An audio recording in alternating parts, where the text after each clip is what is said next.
In Chapter 2, we talk about heuristics. Heuristics are simple rules for making complex decisions in a rapid manner. We often use these to form judgments and make decisions, and this is how we arrive to a decision.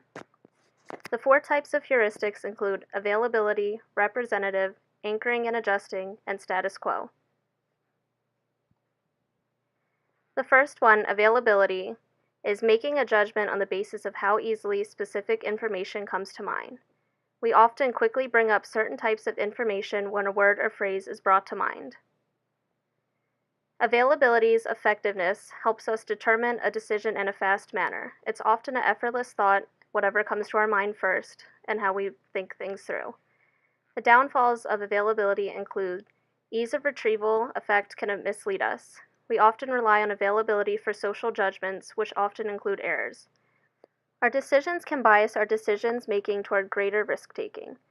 Availability is most commonly used when making a decision based on safety and making the most reasonable and thought-out decision. An availability example would be watching the news and seeing people talk about all the bad events that are going on the world. We often see this because this is what is available to newscasters. From this, we fail to realize that there is good happening in the communities, and we often assume that there's only bad.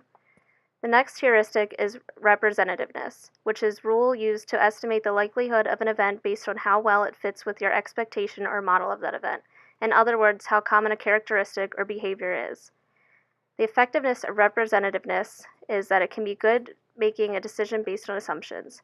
What we put together based on someone's characteristics helps us make a decision. The downfall of representativeness is our judgments are not always correct, and decisions based on representativeness tend to ignore base rates.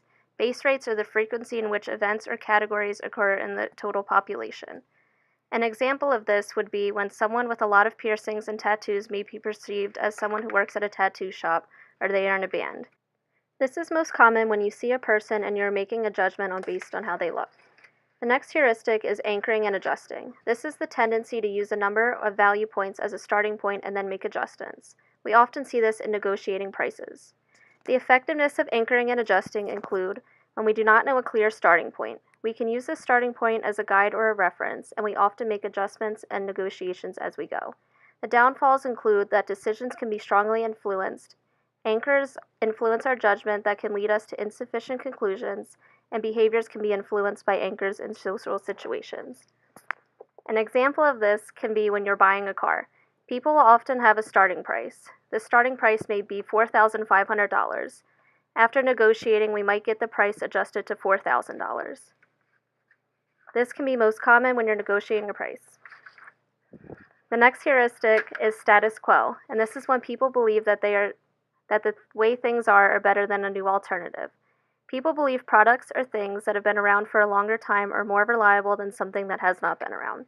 The effectiveness includes what is good is good. This means what has been around is often the better option.